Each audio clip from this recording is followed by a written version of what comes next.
ठीक है, ठीक है। अभी एक बार आशुतोष आपके पास आते हुए देखिए, हमारे थोड़ा सा कानूनी पेज भी हमें समझाइए कि जब इस तरह के मामले, जब शादियां टूटती हैं तो अक्सर डिवोर्स से पहले काउंसलर के पास ले जाया जाता है, मैरिज काउंसलर के पास ले जाया जाता है, एक लंबे राउंड्स ऑफ काउंसलिंग होती है दोनों की, लड़का लड़की की।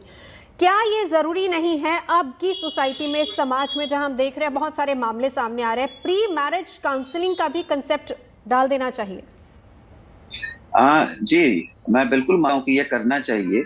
और आप देखेंगे तो कुछ कंट्रीज जैसे मिडिल ईस्ट वगैरह में हम देखें तो मैंडेटरी एक तरह से बनाया गया है प्री मैरिटल काउंसलिंग को। और बाकी जो यूरोपियन कंट्रीज है वहां पे भी प्री मैरिटल जो काउंसलिंग है, हालांकि मैंडेटरी नहीं है, लेकिन वहां पे भी इसको काफी प्रचलन में है ये। और देखिए कि जो नेशनल कमीशन फॉर विमेन जो बनाया गया था 1992 में, तो उसका भी जो पर्पस था, जो ऑब्जेक्टिव था, वो यही था कि ओवरऑल जो है विमेन का सोशल डेवलपमेंट हो।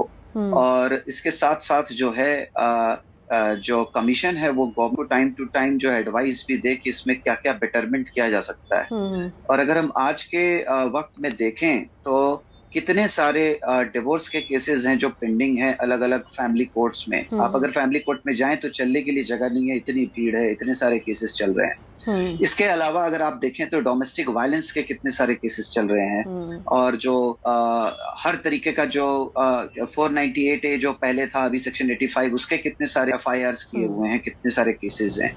और अभी जो पैनलिस्ट थी, उन्होंने कहा कि जो है वो बच्चा जो है देखता है कि घर में किस तरीके से जो है व्यवहार है।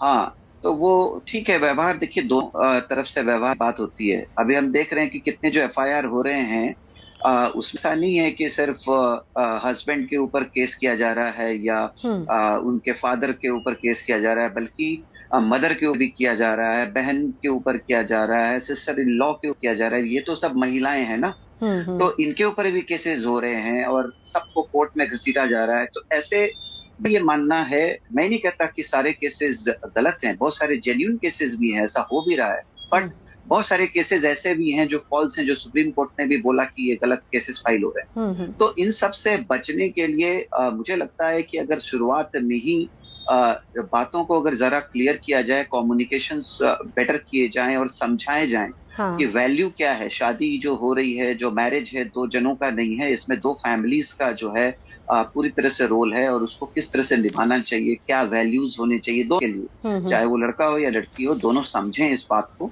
और इसकी वजह से जो है कम्युनिकेशंस जो है वो बेटर इम्प्रूव हो। किस तरह से फाइनेंशियल प्लानिंग करनी है उसके बारे में जानकारी हो, हेल्थ को से रिलेटेड जानकारी हो, किस तरह से स्वास्थ्य लेना है, क्या क्या प्रिकॉशंस लेने चाहिए, हर तरीके की जो उनको जानकारी और उनको एजुकेशन देने की मुझे लगता है कि जरूरत है।